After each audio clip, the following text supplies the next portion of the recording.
Morning sir, I'm Dustin Luigi Kasing-Kasing and this is my explanation of shape stresses and the measures on board to counteract the effect of shape stresses. And this is my explanation of 7 common shape stresses. Number 1, hugging. Occurs when the shape's center experience upward buoyant force due to being supported by a wave crest, while the bow and stern are subjected to downward force from the weight of the ship. Muna yung nasabtan sir. Mong na liki ning sa tunga sir kay ang diri sa tumoy og sa likod mora nakargahan, wala na balance sa tunga, mo'y cause nga na guba ang tunga sa barko sir. Mara tayo nasabtan sa number 1 sir, hugging. And ano yung explanation sa number 2 sir, sagging. Happens when the bow and stern are supported by wave crest while the center of the ship is in a wave through causing downward force in the center. Mo nang nasabtan sir.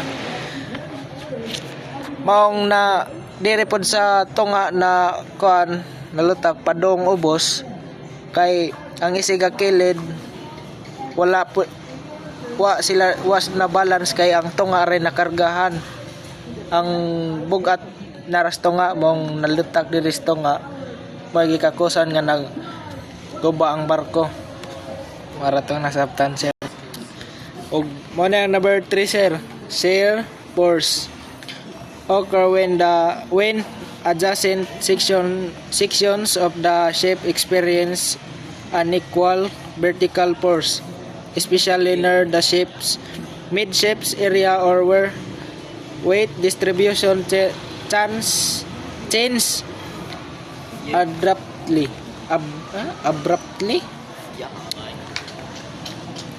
Muna yung nasabtan sir. Bang mulubog or mo tumba ang barko kay heavyweight si jatas. Kung dagko ang bawod mo bangga sa barko, magsige si ingan-ingan. Maong matumba or mulubog ang barko tungod sa kabugaton sa gipangkarga sir. Maratay nasabtan sa shear force. Manihang kuan sa number 4, torsional stress generated when the ship is subjected to twisting force, often due to uneven wave action on the port and starboard sides. Manihang nagako sir kay mao ma-stress ang barko sir tungod sa maingan ni siya or or matwist siya kay ang putaw sa barko is may stress mong may makakuha ni siya nga mo twist mura siya mo liko pero dili maguba ang kuan mo liko rang kuan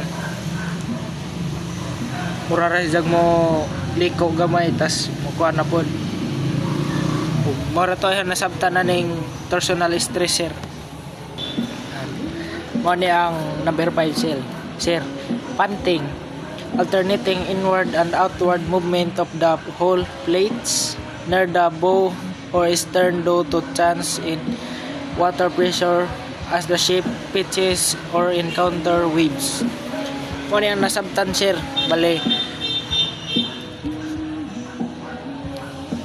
ang waves nga moigo sa hull plates kung kusog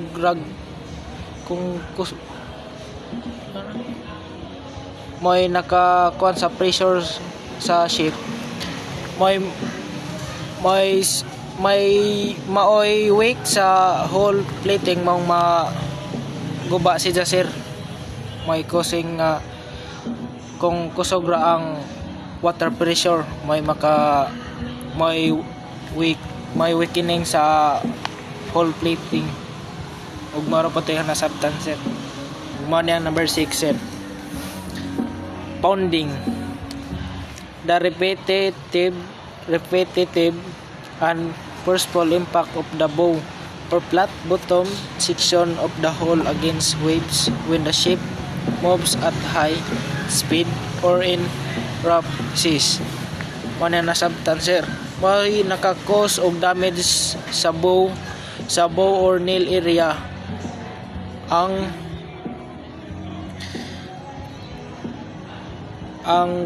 pagkuan sa high speed sa barko mong mo alsa siya sa padung tubig kay kusog rayang dagan sa dagko ang baod mo'y makakos og damage sa bow or nail mong maguba ang diris bow or nail bow or kill area. Mo na number 7 sir, the last mo na ang last explanation. Rocking, side to side distortion of the ship's structure caused by rolling in heavy seas. Mo na ang explanation sir. Mo na ang nasabtan sir. Ang nasabtan na ni sir kay ang kusog nga baud sir mo siya naka-stress sa ship mo siya maka transverse frames o sa bulkheads mo rolling sa kusog nga baud sir motong marayhang na kuan sir marapatayhang na sabtan sir. Thank you and good evening sir.